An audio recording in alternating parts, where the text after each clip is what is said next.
So, ayun mga langga, kakain natin Marlan. Ito na yung brunch ni Ate Marlan. Lunch and breakfast. Breakfast and lunch pala.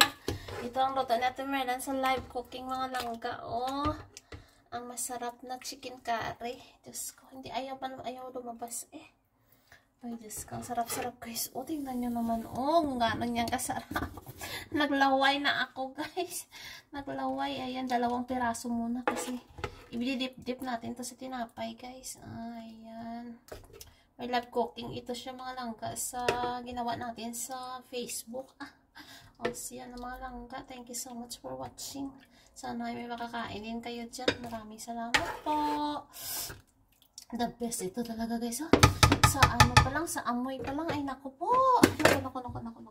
Iwan ko na lang. O siya na mga langga. Maraming salamat sa panonood. Kainan na po. Dip-dip lang sa tinapay. Walang kanin guys kasi kahapon nag-fried rice tayo eh. O siya na. Love guys.